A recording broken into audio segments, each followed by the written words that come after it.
Mainit na balita. Palagay ko, dapat mungkahi sa kanya, mag-resign na muna siya na member ng Congress at kung sakali pong siya'y tatanggapin na COA auditor, at saka po siya mag-audit. Pero wag ka muna maging congresswoman. Mag-auditor ka na lang muna para po yung gawain natin nasa mandato. Considering your enthusiastic action of meddling into the affairs of the COA, I respectfully request that you resign from the House of Representatives disgrasya, oo. and apply for a suitable position at the Commission on Audit. Yun. Yun ang gusto mo eh. Dapat siya ay nakulong eh. Kung ako nandun, baka ako magpakulong sa kanya. Si Franz Castro po. Oo. Hindi, Kong, ang nangyari po Isip-isipin mo, mas marunong pa sa abogada. Ay, yung abogada, ginanap lang niya yung tungkulin niya. Bilang abogada, alam niya kasi. Totoo po. Alam niya confidential yan. Ngayon, ayaw niyo maging confidential. Ano bang katwiran? Bakit kailangan niyong maglupasay? At unahan ninyo ang isang opisina doon ay pinagtiwala sa kanila lamang at wala ng iba ang tungkulin na magsiyasat sa pagkakagasta ng ating pondo. Confidential nga eh. Maski sa tuntunin ng COA, confidential yan.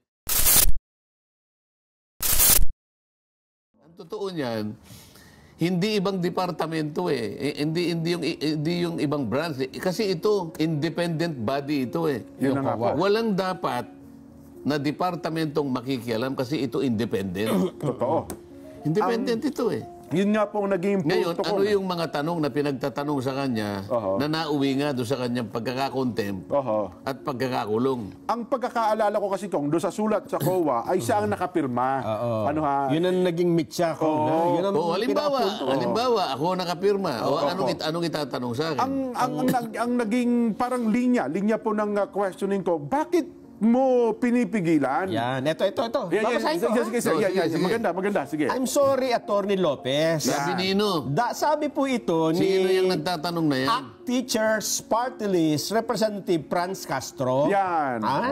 I'm sorry, Attorney Lopez. Yan. Dahil ikaw ang nakapirma dito and according to our rule, one of the reasons is the undue interference in the conduct of proceedings. Yun. So, may I move na nag-violate si Attorney Lopez sa ating trabaho. May I move to cite Attorney Lopez in contempt. Yun. Sabi niya, undue interference on the job of this committee. Ng Kongreso. Kayo nga ang nanghimasok eh.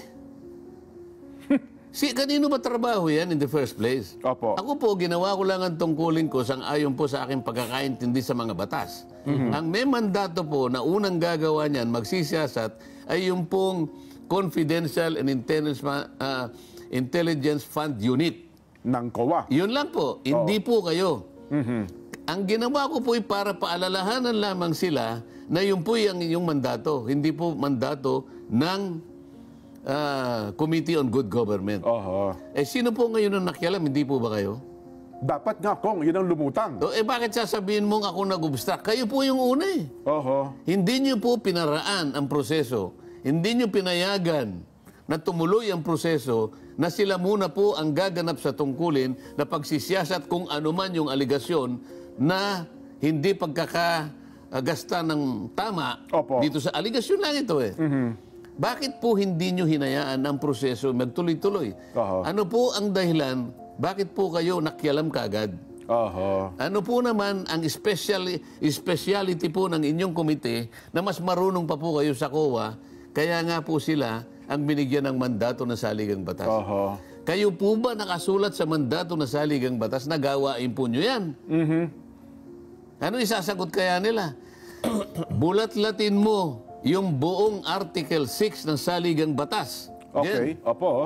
Nelson, ano ba yung Article 6? Bakit ko sinasabi yan? Article 6? Pakita mo sa... Yung Article 6, yun ang kabuuan ng gawain ng Philippine Congress. Mapa Senado, mapa House of Representatives.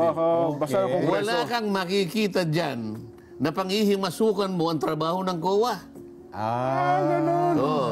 Eh, paano ko Kaya sagot? dyan, dapat kung ikaw ay si Congressman Joel Chua, sulatan mo rin si Representative Castro. Okay. Sasabihin mo lang sa Dear Representative Castro, considering Okay. your enthusiastic action of meddling into the affairs of the COA, I respectfully request that you resign from the House of Naku po, Representatives disgrasya. Oo. and apply for a suitable position At at the Commission on Audit. yun. Ayun ang gusto mo eh. Gusto pala niya. Member ka ng House eh. Ngayon, galugarin mo. Tagalog ba yun? Opo, Tagalog po yan. Kasi alam mo naman, Kapampangan ako eh. Opo. Nagpapakasiguro ako eh. Oho. Galugarin mo ang kabuuan ng Article 6 ng Saligang Batas na yan ay tumutukoy sa kabuuan ng gampanin Ng Kongreso. ng Kongreso, mapa Senado, mapa Kamara. Kunin mo dyan, kamo, kay Representative Castro, saan nakasulat dyan Opo. na ikaw ay makikialam bago pa matapos ng COA ang kanyang gawain? Nako. Eh, sa halip nga po kung na dapat ganun ang nangyari, Dapat siya ay nakulong eh. Kung ako nandun, baka ako ang magpakulong sa si kanya. Franz Castro po. Oo. Hindi, Kong, ang nangyari po sa... Isip-isipin mo, mas marunong pa siya sa abogada. Ay, yung abogada, ginanap lang niya ang tungkulin niya. Bilang abogada, alam niya kasi. Totoo po. Alam niya confidential yan. Oho. Ngayon, ayaw niyo maging confidential. Ano bang katwiran? Bakit ba kayo ayaw naman yung naglululundag eh. Ako na magsasabi, naglulupasay na naman. Oho. Bakit kailangan yung maglupasay? Oo. At unahan ninyo ang isang opisina doon ay pinagtiwala Oo. sa kanila lamang at wala ng iba ang tungkulin na magsiyasat sa pagkakagasta ng ating pondo. Oho.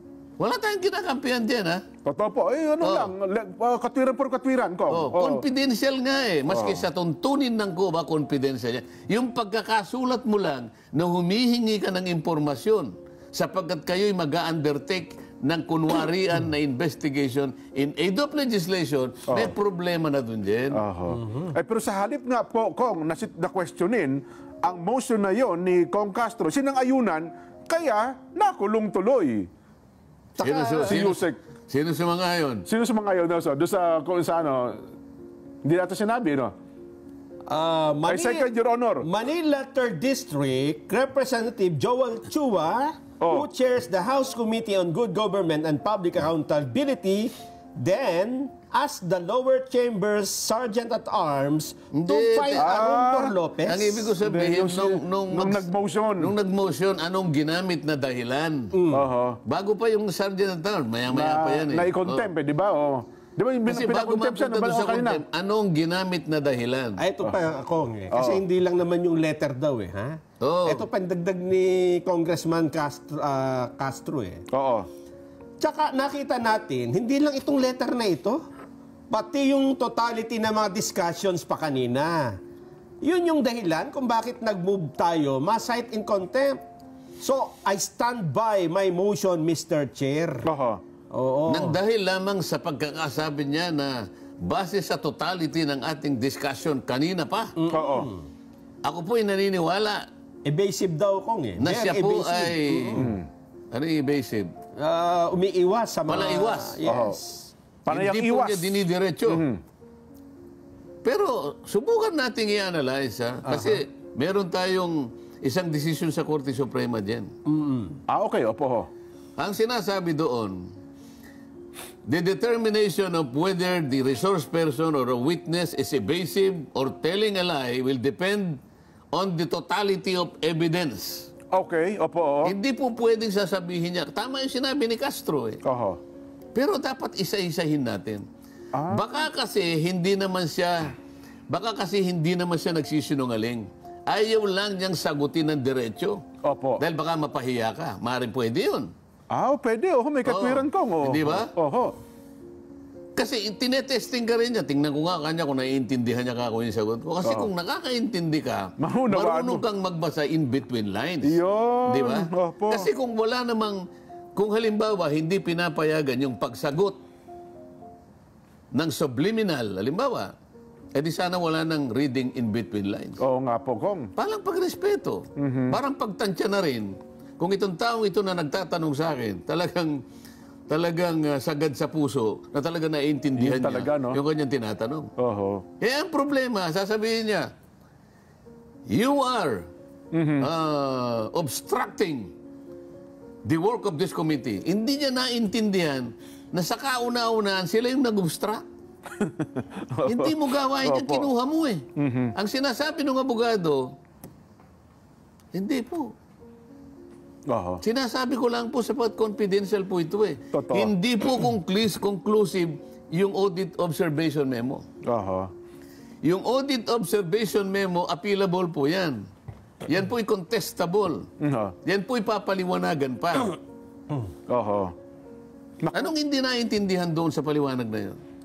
Ako, Kong, ako naniniwala, naintindihan ni Atty. Zulaika Lopez ang sitwasyon.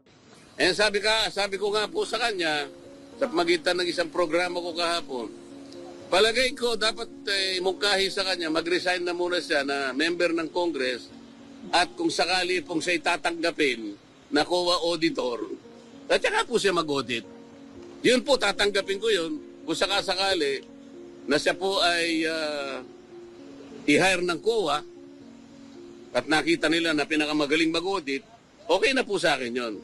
Pero wag ka muna maging congresswoman. Mag-auditor ka na lang muna. Para po yung gawain natin nasa mandato. Yun lang po yung gusto kong ipaliwanag sa inyong lahat. Bakit hindi pa po mapakulong si Franz Castro? Convicted na po siya, di ba? Criminal na siya. Eh kasi naman hindi pa final ang executory. RTC lang po nagpakulong. Ang nag-charge sa kanya, kung na-convict siya, ngunit meron po tayong mga appeals. Pwede siguro po nag-appeal siya sa Court of Appeals. Kung sakasakali pong ma-confirm naman ng Court of Appeals yun, ma-affirm, pupunta pa po siya sa Korte Suprema. Ang Korte Suprema lang po ang final and executory arbiter.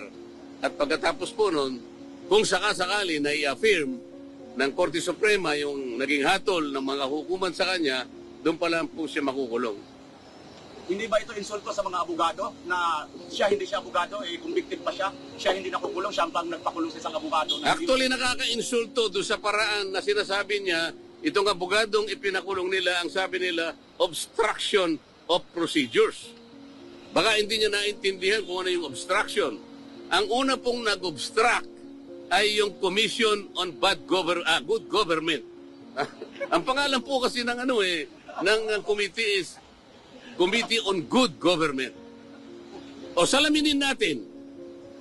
Sabi po nila, sinight for contempt nila yung staff ng OBP sapagkat di umano siya ay nag-obstruct ng procedures and processes of the court.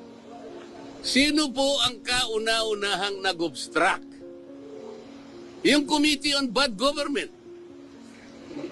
Hindi po niya trabaho yun eh. Hindi niya dapat panghimasukan. Pabayaan mo muna ang COA na gawin niya ang kanyang trabaho. Hindi po eh. Sabi niya, oy COA, dalin mo nga rito yung inyong mga pinagbabatayan dyan. Siguro siya, ang babagal nyo, kami na ang gagawa niyan. Ang tanong, gawain ba ng Congress ang mag-audit?